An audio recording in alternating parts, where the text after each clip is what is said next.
Go out and Going to call the Wednesday, October 17, 2018 school board meeting to order. Madam Treasurer, will you call the roll? Mr. Brubaker? Here. Ms. Karstafen? Here. Mr. Bax? Here. Mr. Elick? Here. And Mr. Gebhardt? Here. Please stand for the Pledge of Allegiance. I pledge allegiance to the flag of the United States of America and to the republic for which it stands, one nation, under God, indivisible, with liberty and justice for all. I want to welcome everybody to this evening's meeting. Introductions tonight. To my far right is Board Member Jim Bax. To his left is Board Member Greg Elick. I am Kevin Brubaker. To my left is Vice President Annie Karstafen. To her left is Mike Gebhardt, Board Member. To his left is our esteemed Superintendent, Dr. Jama, and of course our award-winning treasurer. I'm not going to let that go, Joy Clickinger. I'll take it. Board recognition tonight. Linda Brown. Amy?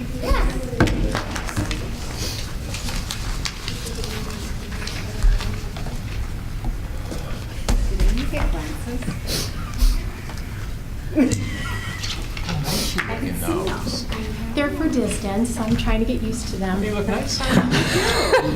Very scholastic.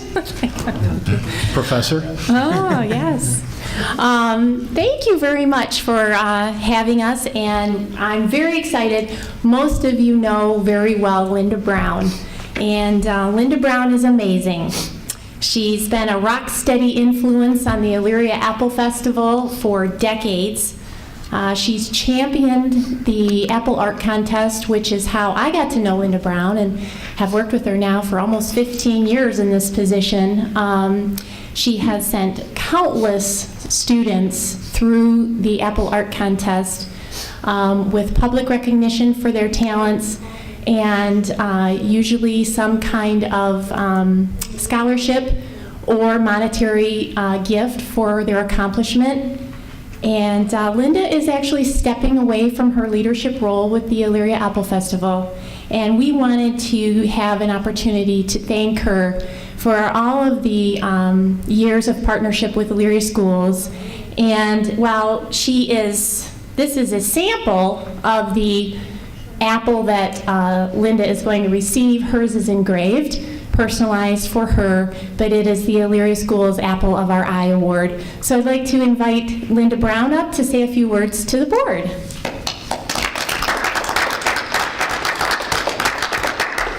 Thank you. Yes.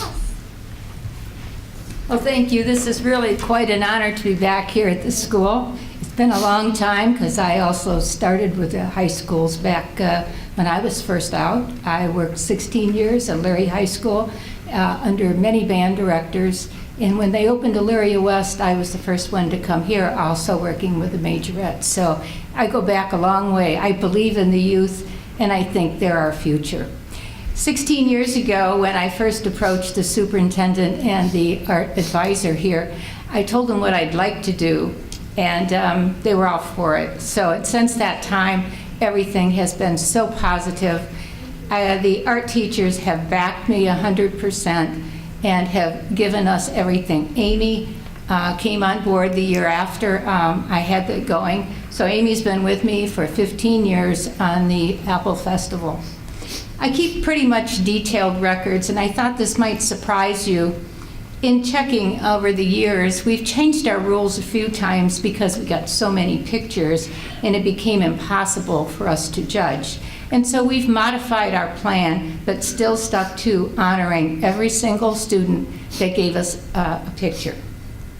Over the years, we have received 17,651 pictures from our students. An unbelievable number when I totaled it up the other day, and I thought that you needed to know that. So the art teachers, Mel Rainey, who I've been working with for several years now, and the team of the art teachers, some of them have been with us all 16 years, and that's what they have produced for us. We give cash awards. We used to give savings bonds, but that's impossible. So we've made changes, and we have given $15,200 to our Cash Award Students Awards. Now, I told you also that we give every single participant a ribbon. It's important for me, the 3rd and 4th and 5th graders, that they get something. Every single student that entered a picture got a ribbon. That cost me $7,200. So with that, we spent, and you know, you've been auditing my books for years, for the Apple Festival. It cost me $23,400 for our kids, and I think it's well worth the money that was spent. Now the judges, when I totaled those up, we had 96 judges that judged these pictures over the years. So it's not just been me. It's been many people who have put out the effort to make sure that our kids get every opportunity, and this was just in the art field. So again, I thank you people, I thank the art students, and especially the art teachers for everything they've done to make it happen. So thank you. I'll be around, and I'm sure that I'll be still working on other kids' activities, as that's what I've done ever since I got out of school, is work with the youth. So I will continue that. So thank you very much. Thank you.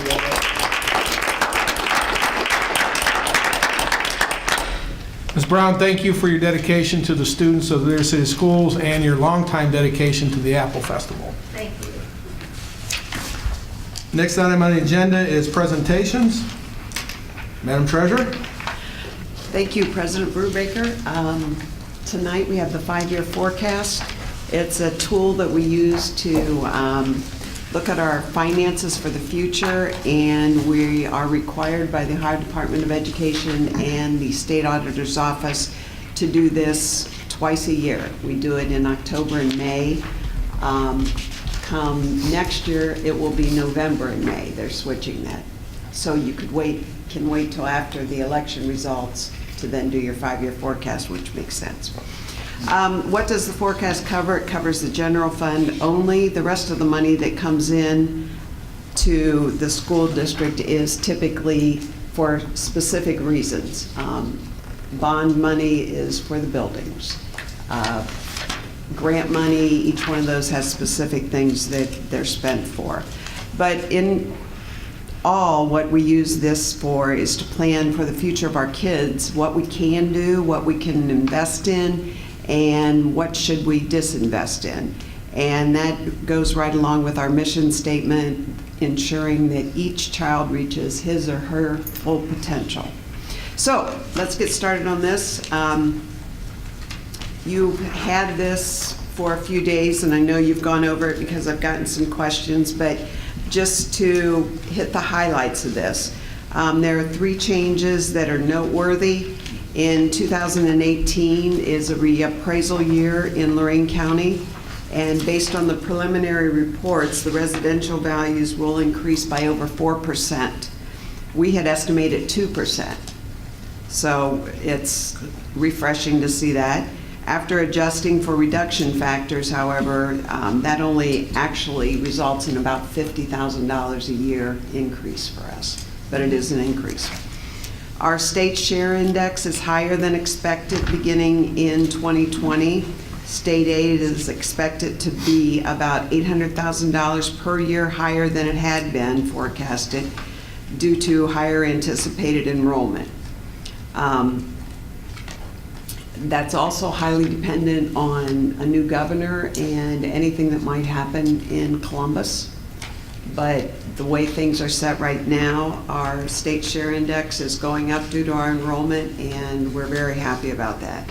Offsetting the increase in revenue is the increase in our purchase services costs, and this is mainly due to increase in special ed costs. Okay, the 5-year forecast is based on history and trends, and all of the assumptions are pretty much spelled out in the report that I gave you. So why don't we get started? I'm not going to go through all the numbers. I'm actually just going to hit the highlights. So if you can go to page 3, that is the overview. And you can see the bottom line, assuming the levy passes, is that we still have a positive balance at the end of fiscal '23. If you look at the chart at the top, you can see the pink amount there is what the levy represents, the 4.95 mil levy. So it's important that that passes, because if you go down just a couple line items there, the ending balance without the levy is not good. So we need to get the levy renewed. If you go to page 4, again, we are going to assume the renewal of the levy, and that will keep our overall revenue pretty flat. TPP is being phased out of line 1.05, and that is offset by the increase in the state funding. All things considered, the total revenue is expected to increase at an average annual rate of just over 1/4%. The previous 5 years, revenues grew at an average annual rate of 2%. So that's just the way that we see the revenues coming in. Hopefully we're wrong, and it'll continue at the 2%. If you go to page 5, it's more of a detail on our real estate revenues. The general property tax makes up almost 35% of our total revenue. The county's in the process of finishing up the reappraisal. Again, that will only increase our revenues approximately $50,000 a year. And one more time, if you look at this chart, you'll see what the 4.95 mil levy renewal means to us as far as real estate taxes go. Okay, if you go to page 8, it's a look at state funding.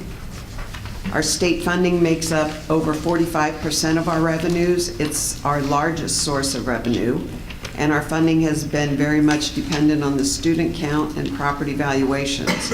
Because our enrollment is up, so is our state share index, increasing our state funding.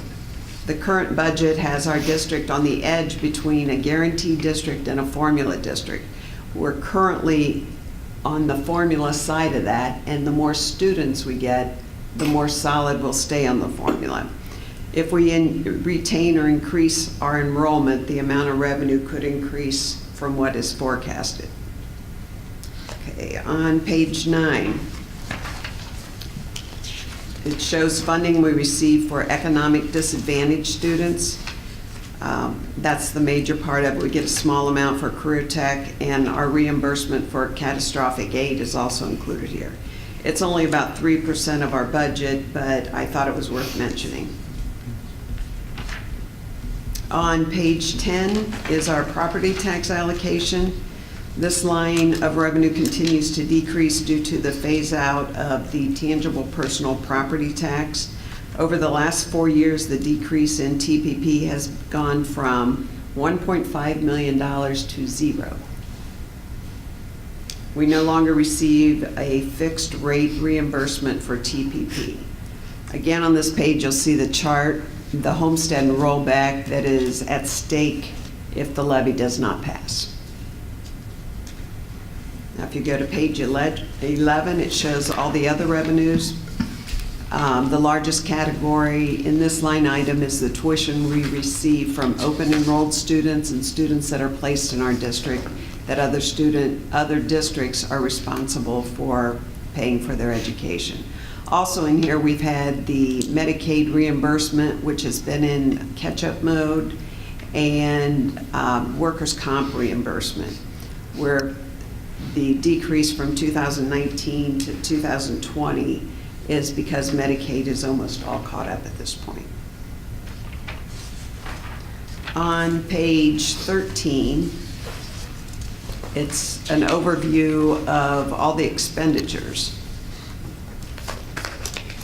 You can see where our largest expenditures are, and we'll look at those a little bit more in depth by going to page 14.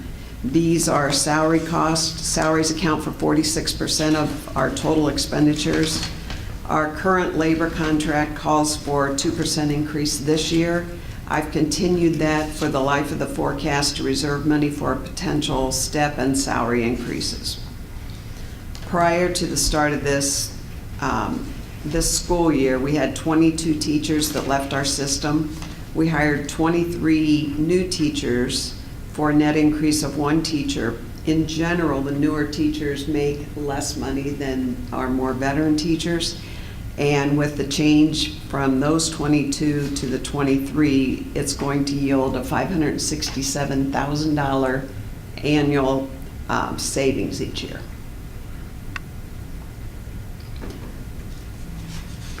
All right, on page 15, benefit cost.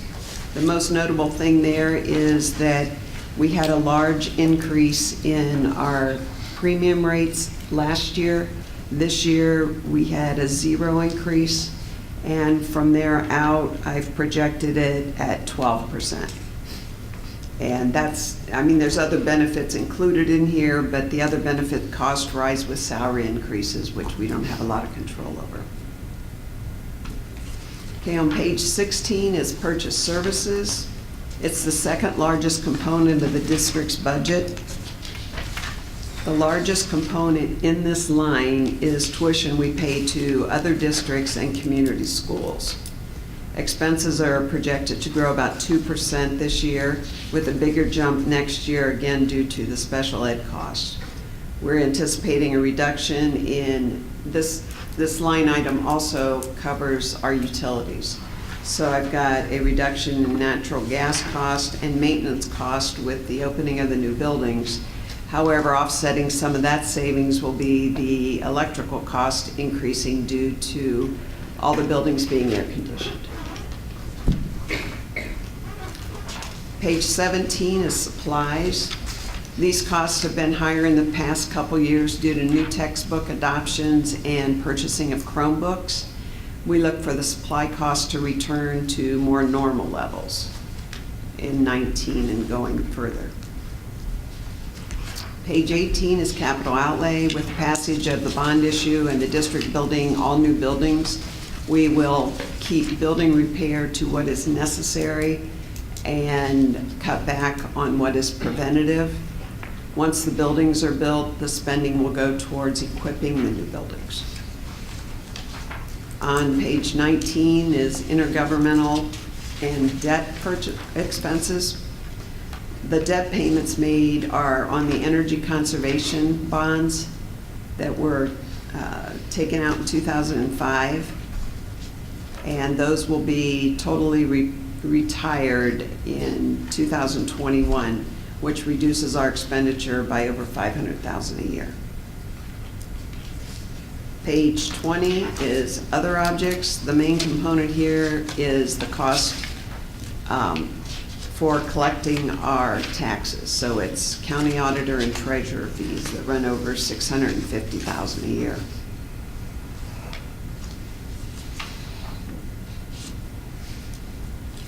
Then on page 22, we have the required forecast format.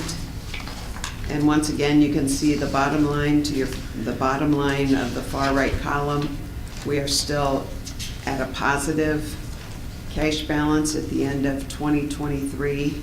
However, that does mean that we are anticipating the passage of the 4.95 mil levy renewal. And then I'll sum it up by saying that our enrollment shows an improved trend. I think possibly the word on all the opportunities here at Elyria schools is getting out. Hopefully the new schools, the increased busing, the additional options for our students will show an even better trend in years to come. Cash reserves remain positive, and we hope the cost of providing our current level of services is projected to exceed revenues in fiscal year 20. However, enrollment and other factors might push that out yet another year, which it has done the past, well, since I've been here, 3 years. So, It's very important, one more time, as you saw on several of the charts, to pass issue 6 on November 6th. And most importantly, I just want you to know that we are committed to being responsible stewards of all funds that pass through our schools. With this explanation, I'll be asking the board later in the agenda to approve the forecast as presented for submission to the Ohio Department of Education.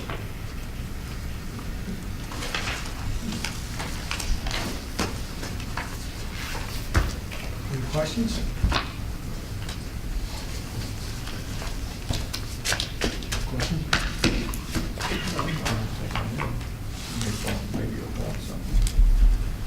I just have a question in general about 2020. That looks like we're going to start having deficit spending in 2020. Is that something that this board should start planning for now? When's the last time this district had deficit spending? I can't tell you that right offhand. I know we have cash balance, but it almost seems like if we're eating into those cash balances, we're not kind of honoring all of the actions of the previous boards here and what they've done. So I don't know. It may be something to start looking into what our options are. I mean, 2020 is only a year and a half away, so something to consider. And the other thing to remember is that it's basically the cycle of how schools are funded.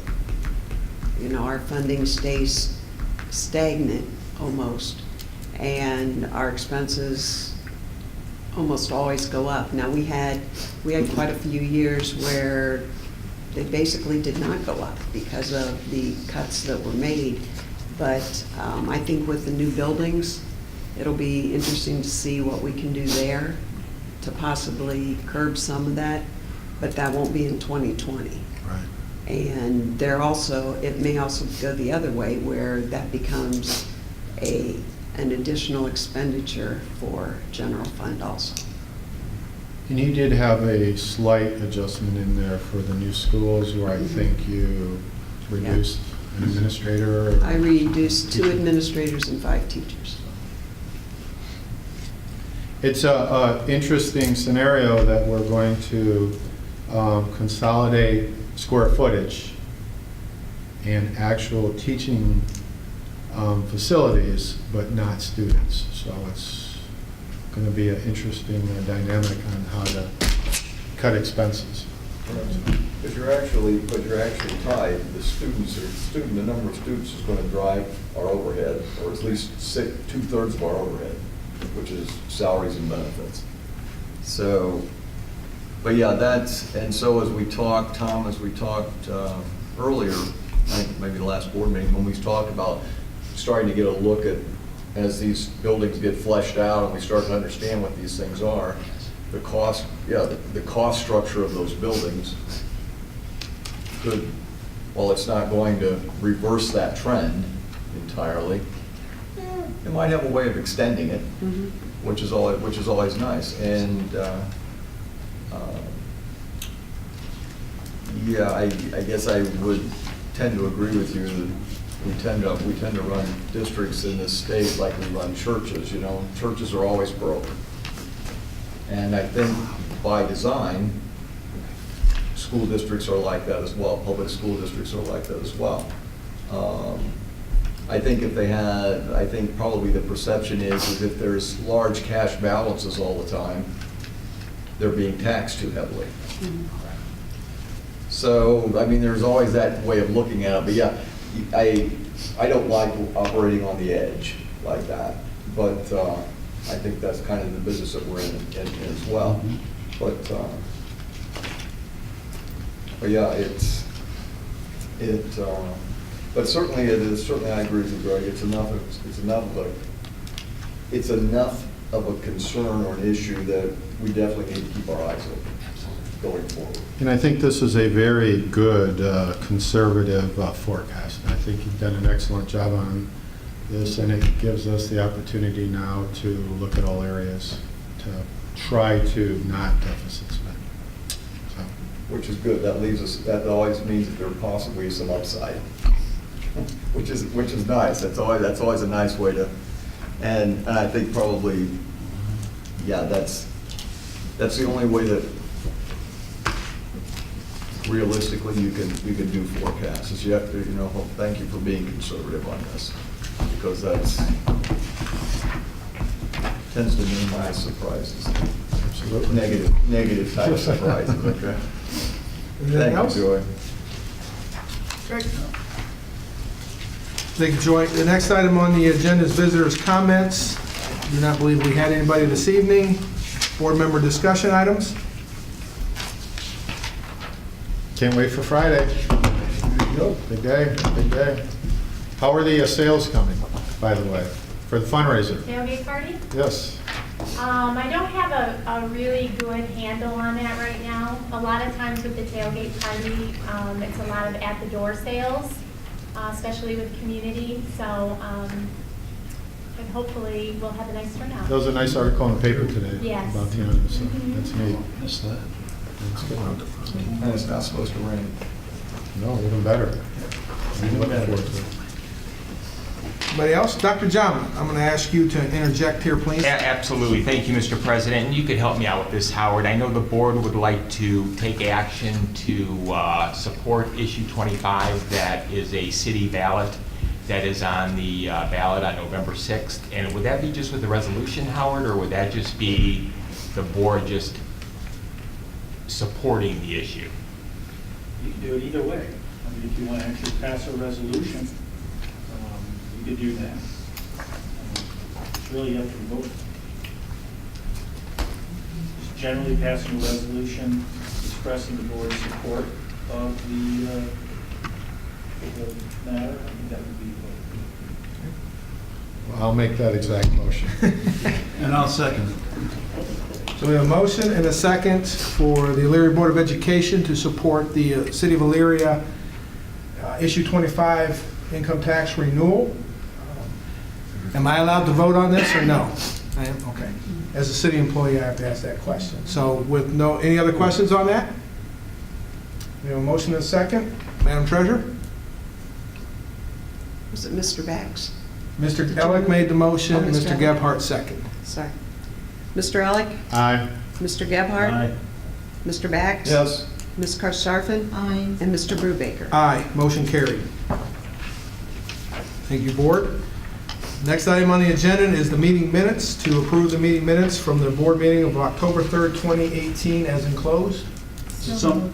Moved by Ms. Karstafen, second by Mr. Gebhardt. Any discussion? Madam Treasurer? Ms. Karstafen? Aye. Mr. Gebhardt? Aye. Mr. Bax? Yes. Mr. Elick? Aye. And Mr. Brubaker? Aye, motion carried. Treasurer Clickinger. Yes, I have a couple items. Number one, to accept the financial report for the month of September 2018, which includes all bank reconciliations, the investment report, cash balance report, and the appropriation and expense reports as detailed in enclosure G1. Number two, to approve the attached list of purchase orders in order to comply with the district's purchasing procedures as detailed in enclosure G2. Number three, to acknowledge, express appreciation, and accept the following gifts and donations as listed in your agenda.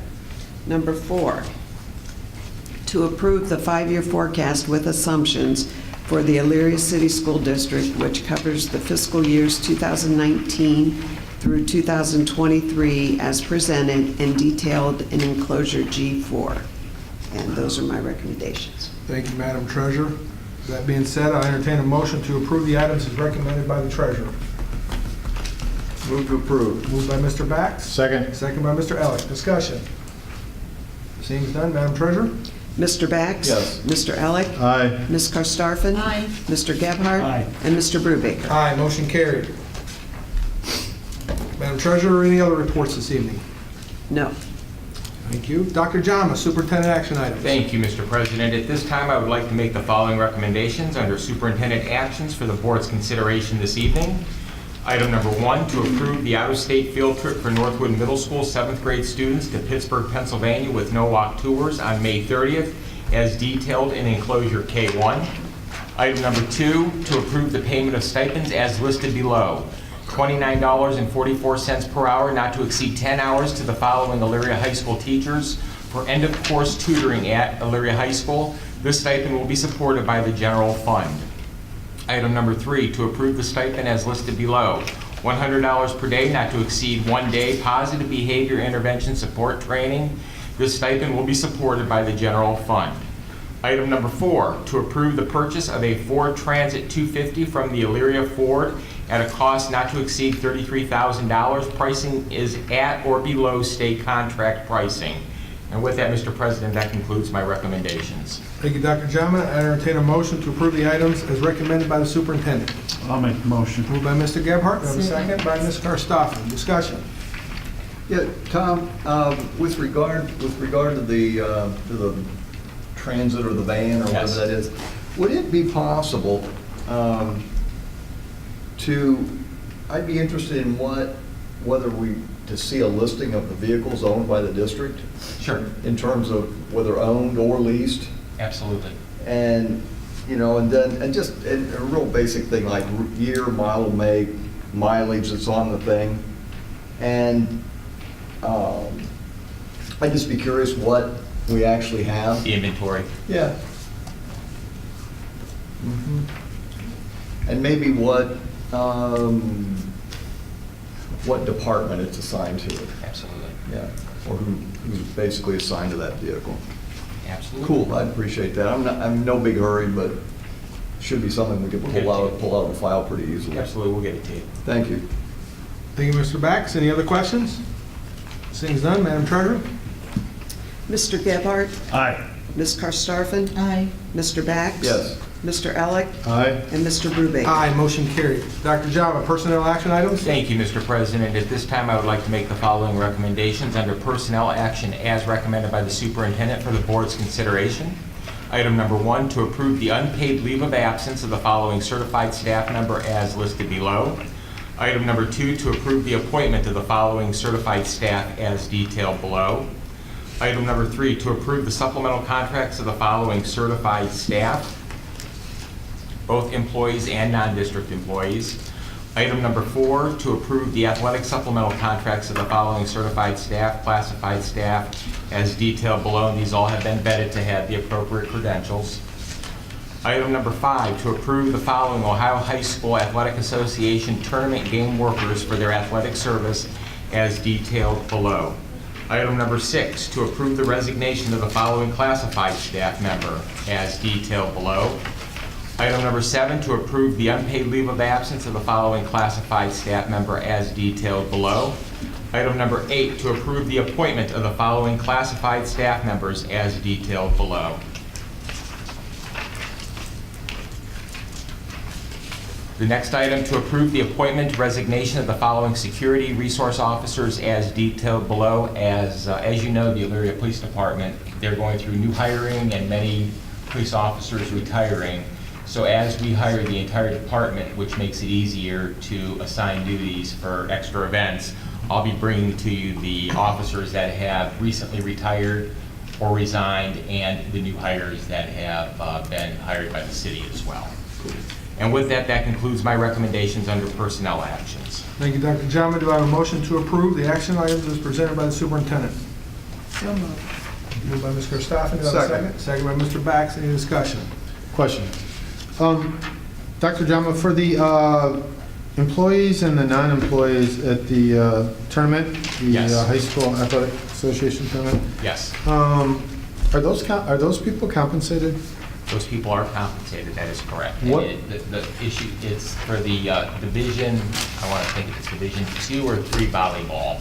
The state gives us money to hold the event, and then they're compensated from the state money that's collected. Okay, so it's kind of an in and out? In and out, that is Okay. correct. We don't pay anything then? No. Okay. All right. Dr. Jama, on the item number 4, the supplemental contracts, there's revised by some of those. Is that due to the new contract? Contract, that is correct, Thank you. by the memorandum of understanding. Any other questions? Seeing none, Madam Treasurer? Ms. Karstafen? Aye. Mr. Bax? Yes. Mr. Elick? Aye. Mr. Gebhardt? Aye. And Mr. Brubaker? Aye, motion carried.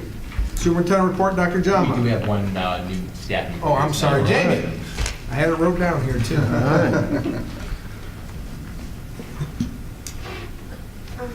Today we have Cheyenne Warner. She's a new classified staff member that's going from substitute food services to lunch monitor at Franklin.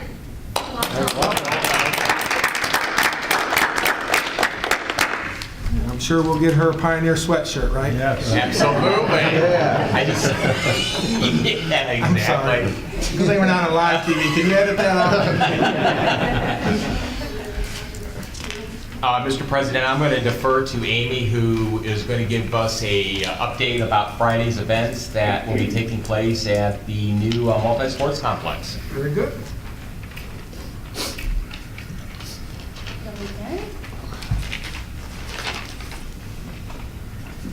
So, very exciting night on Friday.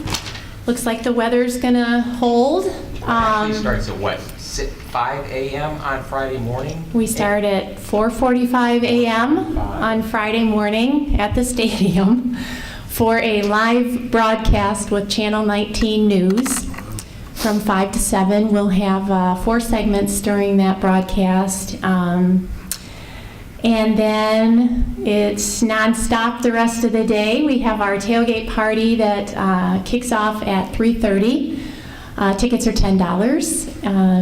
The food is fantastic, prepared by Sodexo, hamburgers with the works, homemade mac and cheese, homemade potato salad, desserts, shuttles running to and from Ely Stadium from Elyria High School, including the Lorain County Trolley.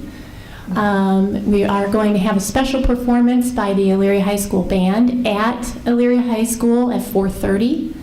The band will then march to Ely Stadium down Middle Avenue at 5 o'clock, where they will gather at the stadium for senior night. And senior night kicks off at 5:30. Gates at the stadium open at 4:30 on Friday. Senior night, of course, is a very special time to honor the senior athletes of the football team, cheerleaders, and the band. Our scoreboard team, our video team that has been working with all the new technology with our scoreboard, we are able to do lots of things. And one of these days, we'd like to bring a presentation to you just about what it takes to put the scoreboard together these days. But Marty and Jay Cleland and Jim Kistler have put together a really fantastic video montage of all of the seniors for fall sports, and we're going to be running that along with their personal introductions that night. Senior night ceremony should wrap up about 6:15, at which time we're going to do some sponsorship announcements for some of our main sponsors, including Mercy Health and some of the others who have generously supported the stadium. Mr. Joel Siniger is our MC for the event that will be our actual dedication ceremony. And he will ask fans to look to the sky about 6:30. And we're going to have some very special guests who will be descending on the stadium from about 6,000 feet up. And that is one of our former students who is a grown person now, a very successful person, former Marine, Mr. Doug Doss, class of '81.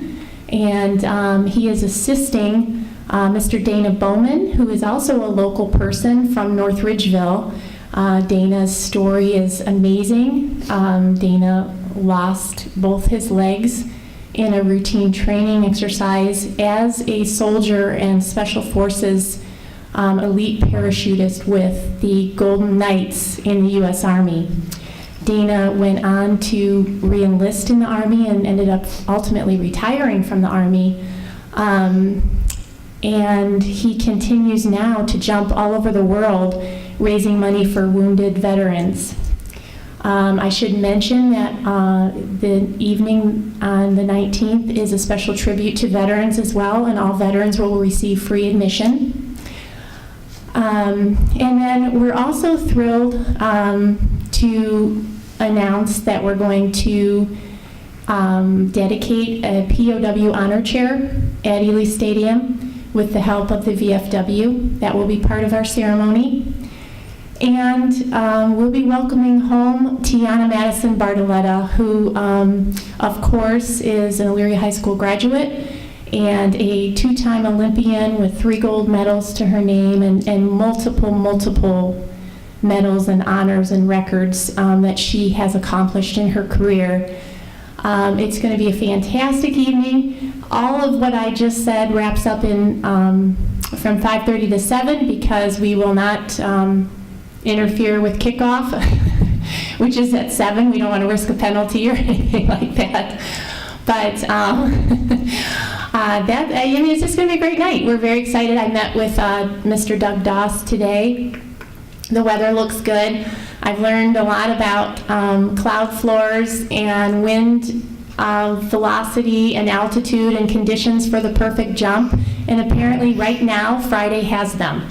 So we're all good. It looks like he's, and Mr. Bowman, Dana Bowman, is going to be flying in a 2,000 square foot American flag to land on the field, and we'll have our Army JROTC students there, along with the VFW Honor Guard and some of our staff members who are veterans to help hold that flag on the field as the band plays the national anthem.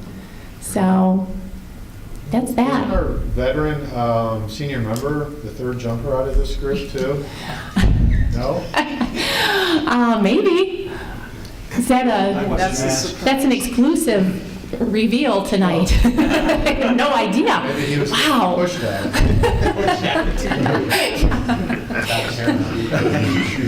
She was talking about wind and velocity and cloud, so. 3 jumpers, 2 parachutes, right?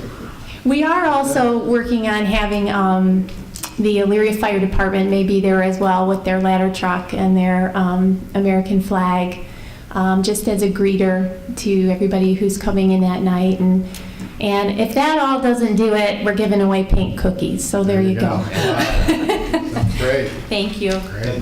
Very well done, Amy. Thank you for your hard work on that, your staff as well. Do you want us there at 4:45 4:45? in the morning? Oh, yes. Oh. Actually, I do need interview candidates for that time slot. At what time? Interested. 4:45 a.m.? Jim will be available. He's retired, he didn't get up Yeah, he's before 9. retired. so-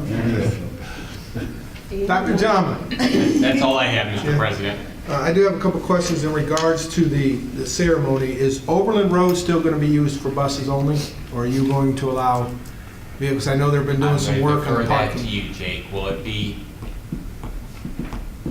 We never really said buses only on Overland Road. We just only told our buses it was open. Okay.